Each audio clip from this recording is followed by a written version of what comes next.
मुख्यमंत्री पदावरनं शिवसेना आणि काँग्रेसमध्ये आहे. अनेक समर्थक आपलं नाव घेतात. नाना पटोले नाही, असं आहे की कार्यकर्ते नाव घेत असतात. कार्यकर्त्यांचा काय उत्साह असतो, भावनिक असतात, नाव घेतात, पण त्याचा काही तसा संबंध नाही. आम्ही महाविकास आघाडी म्हणून आम्हाला प्रथम यश मिळवणं हे सगळ्यात महत्त्वाचं आहे.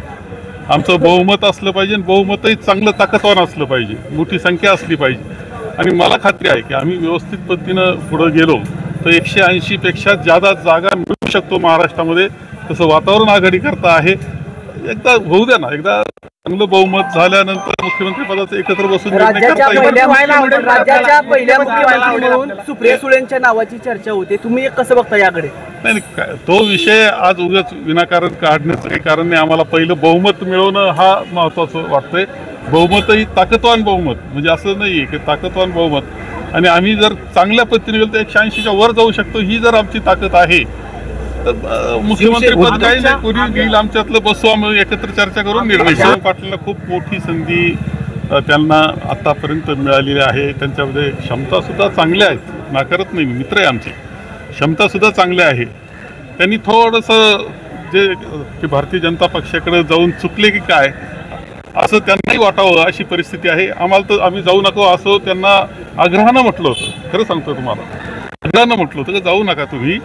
आपलं जे आहे एकंदर कल्चर आहे किंवा आपलं व्यक्तिमत्व जे घडलं आहे ते काँग्रेसच्या परंपरेतून घडलेलं आहे. गेले, पण मला असं वाटतं आता का पुन्हा एकदा ते आपल्या मुख्य रस्त्यावर येतील. मुख्यमंत्री पदावरनं जे काही उद्धव ठाकरेंची अपेक्षा आहे ती पूर्ण होऊ शकते का? आज काहीच असं कोणाची अपेक्षा नाही. हे खाली कार्यकर्ते बोलतायत आणि त्याचा मीडिया देण्या पद्धतीनं आम्ही एकत्र पद्धतीनं जाणार आहोत, चांगलं यश मिळवणार आहोत आणि मग त्यानंतर चर्चा करून मुख्यमंत्री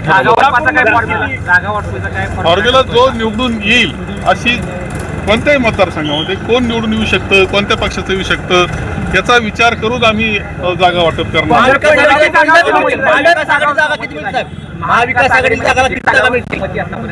नाही, आमच्या सहमती झाली. यापूर्वी मी सांगितलं का आता मागील मिटिंगमध्ये आणखी पुढे तो आकडा गेला 125 तर मी पूर्वी सांगितलं होतं.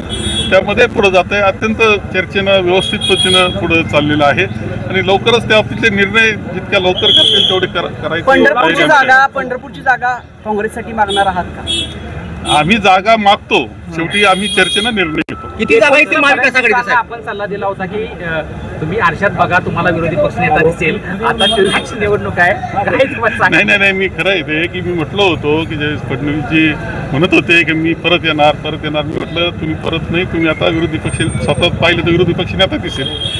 आता सुद्धा मी सांगतो की जशी चर्चा महाविकास आघाडीची मुख्यमंत्री पदाची चाललेली आपण पाहतो आहोत, याला खरं वातावरण आमचं आहे.